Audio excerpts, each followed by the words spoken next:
Hello दोस्तों, कैसे आप सब? आशा करता हूँ कि आप सब अच्छे होंगे। तो जैसा आप सभी को पता है कि यूपीएसआई का फॉर्म अप्लाई हो रहा है और जो अभी चल रहा है, तो इस कई सारे ऐसे भी अभ्यर्थी होंगे जो फॉर्म फिल कर दिए होंगे और कई सारे ऐसे होंगे जो अभी इन बातों को सोच करके नहीं भर रहे होंगे कि उनके पास अभी तो ग्रेजुएशन का डिग्री नहीं है, या फिर 10th और 12th का मार्कशीट अगर बात करें तो वो मार्कशीट तो है, क्योंकि मार्कशीट एग्जाम के बाद मिल जाता है, लेकिन सर्टिफिकेट नहीं है। और फीमेल्स में ये प्रॉब्लम होगी कि कास्ट सर्टिफिकेट का आप यदि रिजर्वेशन लेना चाह रहे हैं, जैसे कि आप ओबीसी, एससी और एसटी से हैं, तो फिर आपको कास्ट सर्टिफिकेट कहाँ का होना चाहिए? कहने का मतलब ये है कि कई सारे फीमेल्स का मैरिज यानी कि शादी हो गई होगी, तो क्या उनका कास्ट सर्टिफिकेट अपने ससुराल से या फिर मायके का होना चाहिए? तो इन्हीं कन्फ्यूजन की वजह से आप लोग फॉर्म नहीं भरे होंगे और ये सोच में होंगे कि कब इसके बारे में अपडेट आएगी, तो हम लोग अपडेट को जान करके फॉर्म फिल करेंगे। तो फाइनली बोर्ड ने आपकी सारी बातों को सुन ली और आज ही उन्होंने एक नोटिस जारी किया है। तो इस नोटिस को हम लोग पढ़ते हैं और पूरा समझते हैं। तो आप यदि 10-12 से कन्फ्यूजन में है, ग्रेजुएशन के से कन्फ्यूजन में, या फिर कास्ट सर्टिफिकेट को लेकर के कन्फ्यूजन में है, तो आप पूरे वीडियो को जरूर देखेंगे। तो चलिए, जैसे कि यहाँ पे आप देख रहे होंगे, ठीक है, ये एक सूचना आया है कहाँ से? तो उत्तर प्रदेश सरकार की ओर से, ठीक है। इसमें दोस्तों उप निरीक्षक नागरिक पुलिस बल एवं समकक्ष पदों पर सीधी भर्ती 2025, जो कि यूपीएसआई आप सभी को पता ही होगा, क्योंकि इसके बारे में डिटेल वीडियो पे हम लोग बात कर लिए हैं। नेक्स्ट आगे हम लोग चलिए इसे देखते हैं। तो आप चाहे तो इसे इधर का पोर्शन पढ़ भी सकते हैं, बाकी अगर नहीं पढ़े तो कोई दिक्कत नहीं है, हम लोग का जो मेन पॉइंट्स का बात है उसे ही हम लोग देखेंगे, ठीक है। तो देखिए, पहला हम लोग का क्या है कि यदि 10वीं और 12वीं का अंक तालिका एवं प्रमाण पत्र संबंधी अभिलेख पृथक पृथक नहीं है, यानी कि आपके पास 10th और 12th का यदि मार्कशीट है और सर्टिफिकेट नहीं है, तो आप वो फॉर्म को कैसे फिल करेंगे, कौन से डॉक्यूमेंट्स का अपलोड करेंगे, ताकि आपको कोई दिक्कत ना हो।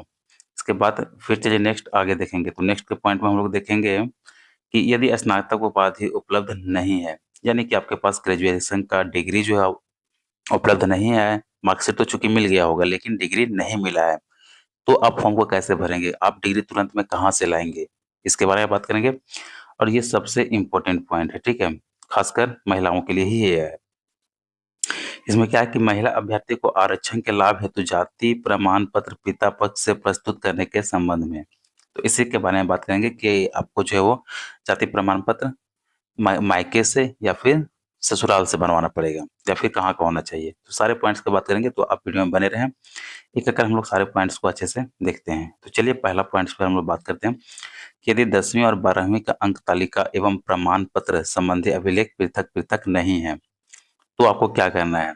एक बार पढ़ लेते हैं, फिर उसे आपको अच्छे से समझा देंगे। यदि अंक पत्र एवं प्रमाण पत्र अलग-अलग है, तो आवेदन पत्र में अंक तालिका एवं प्रमाण पत्र दोनों अपलोड करने होंगे। और इसी में नेक्स्ट पॉइंट है कि यदि एक ही अभिलेख में अंक तालिका और प्रमाण पत्र दोनों शामिल हैं, तो ऐसी दशा में आवेदन पत्र के अंक तालिका एवं प्रमाण पत्र के दोनों स्थानों में यही एक अभिलेख अपलोड किया जाएगा। हाँ, अब ये इसलिए है क्योंकि कई सारे स्टूडेंट्स का ऐसा होता है ना कि कोई स्टेट बोर्ड दिए होते हैं और किन्हीं का सीबीएसई होता है। तो स्टेट बोर्ड में आपका मार्कशीट पहले आ जाता है और सर्टिफिकेट बाद में मिलता है, ठीक है? 1 आध साल के बाद में मिलता है।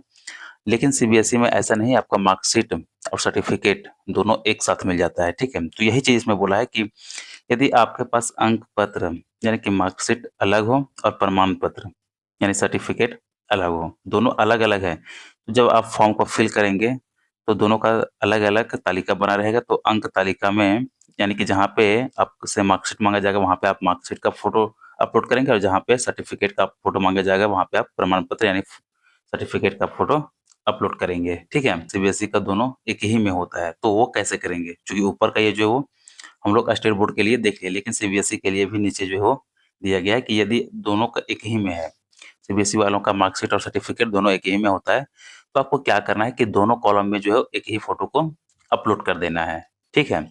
यही दूसरा पॉइंट है। तो उम्मीद है कि ये अच्छे से समझ में आ गया होगा। नेक्स्ट बात करते हैं हम लोग दूसरे पॉइंट्स में। इसमें क्या बोला है कि यदि स्नातक उपाधि उपलब्ध ना हो, यानी कि ग्रेजुएशन की डिग्री आपके पास अवेलेबल ना हो, तो आपको क्या करना है? तो क्या बोला कि स्नातक की अंक तालिका अपलोड करना अनिवार्य है। यदि स्नातक उपाधि डिग्री उपलब्ध नहीं है, तो औपबंधिक यानी कि प्रोविजनल स्नातक उपाधि अपलोड की जानी होगी तथा अभिलेखों की समीक्षा एवं शारीरिक मानक परीक्षण के समय स्नातक उपाधि प्रस्तुत करना अनिवार्य होगा। तो यदि अभी आपके पास स्नातक यानी कि ग्रेजुएशन की डिग्री नहीं है तो कोई दिक्कत नहीं, आपके पास जो है मार्कशीट तो होगा ही और प्रोविजनल, क्योंकि मार्कशीट और प्रोविजनल आपके एग्जाम पास करने के बाद मिल जाता है।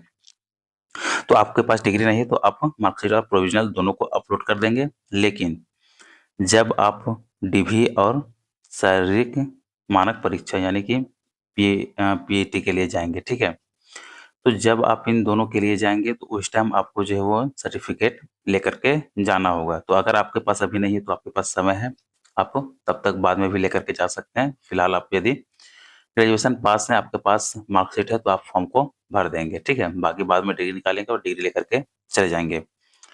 और सबसे इम्पोर्टेंट पॉइंट है महिलाओं के लिए, पॉइंट नंबर 3। इसमें क्या बोला है कि महिला अभ्यर्थी को आरक्षण के लाभ हेतु जाति प्रमाण पत्र पिता पक्ष से प्रस्तुत करने के संबंध में। तो चलिए इसे पढ़ लेते हैं।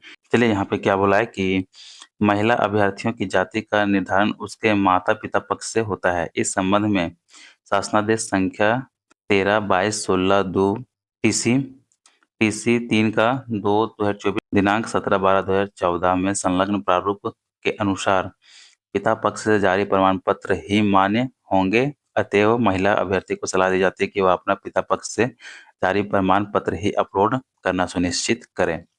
क्योंकि देखिए, अगर आप ओबीसी, एससी और एसटी से हैं और महिला है, ठीक है, और आप कैटेगरी का में छूट लेना चाहते हैं तो आपका जो कास्ट सर्टिफिकेट है वो पिता पक्ष से यानी कि आपके मायके का बना होना चाहिए। चूंकि आपके पिता के जो कास्ट है, आपका कास्ट वही चलेगा।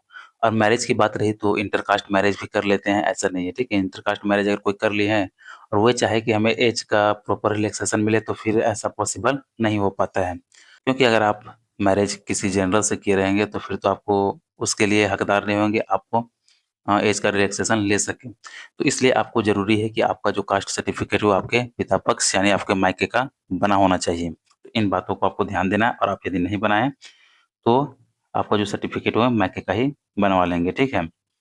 तो चलिए, उम्मीद है कि यहाँ तक आपको सारी जानकारी मिल गई होगी और आप सारे चीज़ों को अच्छे से समझ में गए होंगे। यहाँ पे यही जो इतनी जानकारी बोर्ड की तरफ से आई थी। और आप यदि अभी तक फॉर्म फिल नहीं किए हैं तो इन अपडेट को देखकर फॉर्म ज़रूर फिल कर लें।